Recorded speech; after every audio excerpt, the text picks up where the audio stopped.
నాగమణి, నీకు 2 ఉత్తరాలు వచ్చినాయి. ఆ ఉత్తరాల సంగతి అలా ఉంచండి. నేను రాయబోయే కొత్త నవలకి పేరు తట్టేసింది. ఏం పేరో తెలుసా? అప్పారావుకి ఆకలేసింది. ఎలా ఉందంటారు?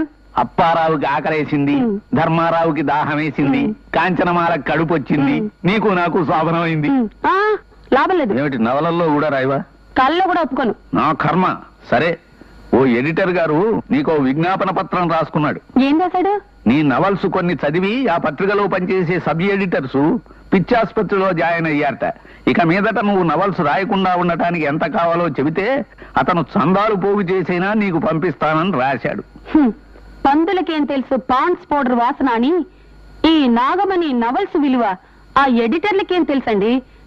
ఎప్పటికైనా నేను శంకరమఠం అవార్డు కొట్టాలి. అప్పుడు శంకరమఠం అవార్డు కాదే, జ్ఞానపీఠ అవార్డు. ఏదో ఒక పీఠం గాని మా చెల్లెలు ఏం రాసింది? అదే మీ చెల్లెలు కొడుకు శ్రీధరంగాడికి అన్ని తండ్రి పిసినారి బుద్ధులే వచ్చాయి తప్ప ఆవిడ బుద్ధులేం రాలేదుట. చాలా బాధపడుతూ రాసింది. వెళ్ళొస్తా. అలాగే. ఇక వెళ్ళొస్తా. అలాగే. నేను వెళ్ళొస్తా. అలాగే అన్నానుగా. నీకు అసలు మేనర్స్ ఉందా? చిన్న పిల్లవాణ్ణి చూడగానే ముద్దొస్తాను, మాట్లాడితే ఇంకా ముద్దొస్తాను కదా. మరి ఇప్పుడు నేను అన్నదానికి నాకు మేనర్స్ లేకపోవడానికి సంబంధం ఏంటి? ఆ పాయింట్కే వస్తున్నా. పిలవగానే వచ్చాను కదా, నా గుట్టెడు చాక్లెట్లు కానీ జేబు నిండా బిస్కెట్లు కానీ ఇవ్వాలని తెలీదా? మా బావకు ఒకటి తెలుసు కనుకనా ఇది తెలియడానికి. ఇందా వేరుశనగ పప్పులు తీసుకో. వద్దండి. పర్వాలేదు తీసుకోమ్మా. వద్దండి. తీసుకోమంటే తీసుకోవచ్చు కదా. తీసుకో. వద్దు. తీసుకోరా. పాపం మొహమాట ఎక్కువలా ఉంది. బావా ఎండలో పెట్టొస్తాను. ఎరా ఆవిడ అంత బతిమాల తీసుకుని వాడివి, ఆవిడిస్తే మాత్రం ఎలా తీసుకున్నావురా? నా చేయి చిన్నది కదా, నేను తీసుకుంటే తక్కువ వస్తాయి. ఆవిడ చేయి పెద్దది కదా, ఆవిడిస్తే ఎక్కువ వస్తాయి. అందుకని వస్తా. అమ్మ నా స్టాంపు. వీడితో కొంచెం జాగ్రత్తగా ఉండాలి.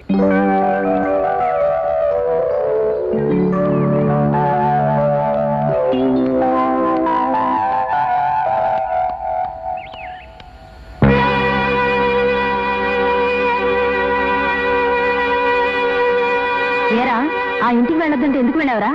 ఎదురింటి మొగుడు రమ్మని పిలిచాడు. ఎదురింటి మొగుడు ఏమిట్రా?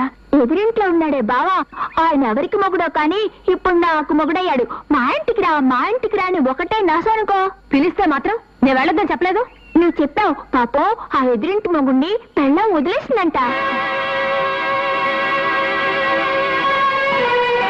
పెళ్ళం లేకపోతే బోరు కొడుతుంది కదా, అందుకని నన్ను పిలిచి కబుర్లు చెప్తుంటాడు. ఏడ్చావులే, ఇంకోసారి ఆ ఇంటికి వెళ్తే కాళ్ళు 2 వేరకొడతా. పని చేయమ్మా, బోట్ల ఖర్చు చెప్పుల ఖర్చు మిగుతుంది. నిన్ను